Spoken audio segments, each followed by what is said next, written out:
Luke 6, a decision about the Sabbath.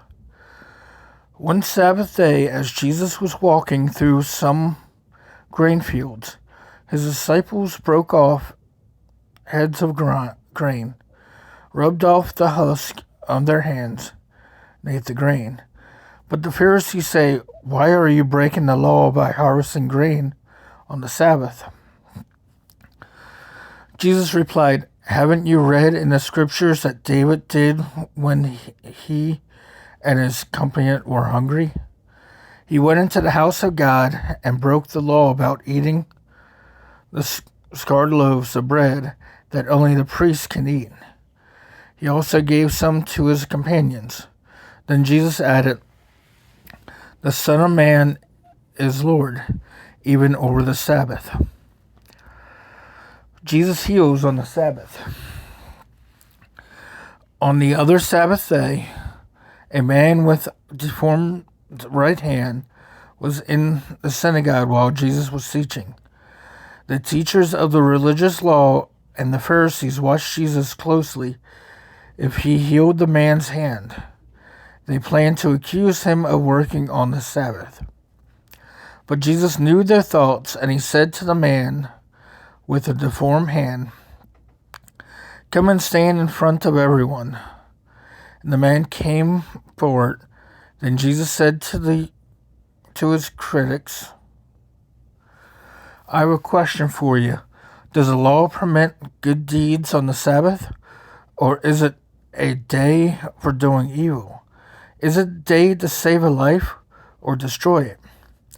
He looked around them one by one and then said to the man, "Hold out your hand." So the man held his hand, and it was restored. And at this, the enemies of Jesus were wild with rage and began to discuss what to do with him. Jesus chooses the 12 apostles. One day soon after, Jesus went up on a mountain to pray, and he prayed to God all night. At daybreak, he called together all his disciples and chose 12 of them to be his apostles. Here were their names: Simon, whom he named Peter; Andrew, Peter's brother; James, John, Philip, Bartholomew, Matthew, Thomas, James, son of Alphaeus, Simon, who was also called Zealot,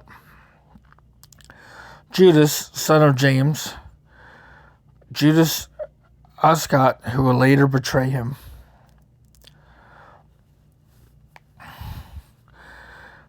Crowds followed Jesus.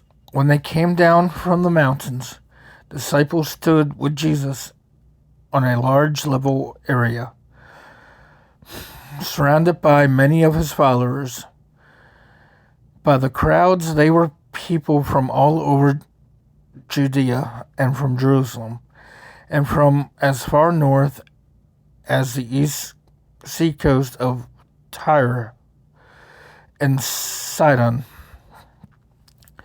They came to hear him and to be healed of their diseases, and those troubled by evil spirits were healed.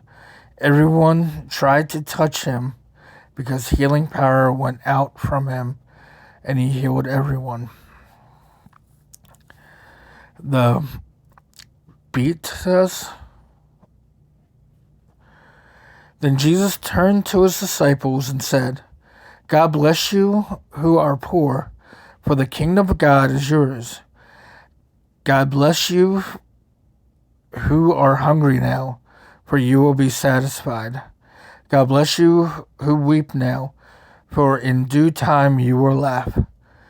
What blessing awaits you when people hate you and exclude you, and mock you and curse you as evil because you follow the Son of Man. When that happens, be happy. Yes, leap for joy, for a great reward awaits you in heaven. And remember, their ancestors treated the ancient prophets the same way. What sorrow awaits you who are rich? for you have your only happiness now. What sorrow awaits you who are fat and harmless now, for a time of awful hunger awaits you. What sorrow awaits you who laugh now, for your laughing will turn to mourning and sorrow. What sorrow awaits you who are praised by the crowd, for their ancestors also praised false prophets. But to you who are willing to listen, I say, love your enemies. Do good to those who hate you. Bless those who curse you. Pray for those who hurt you. If someone slaps you on one cheek, offer the other cheek also. If someone demands your coat off your shirt, also give to anyone who asks, and when things are taken away from you, don't try to get them back. Do to others as you would like them do to you.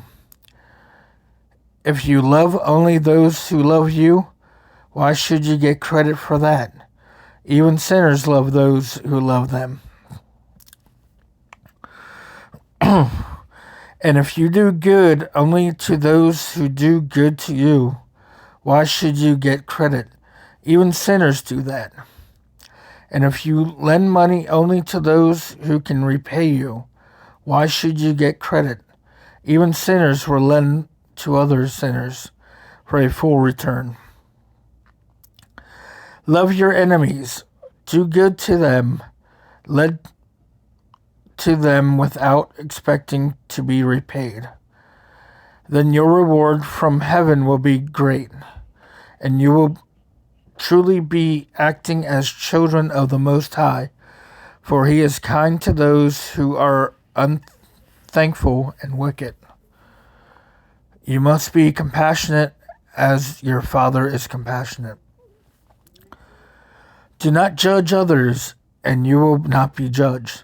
Do not condemn others, or it will all come back against you. Forgive others, and you will be forgiven. Give, and you will receive. Your gift will return to you in full. Press down, shrinking together to make room for more. Running over, poured into your lap. And the amount you give will determine the amount you get back.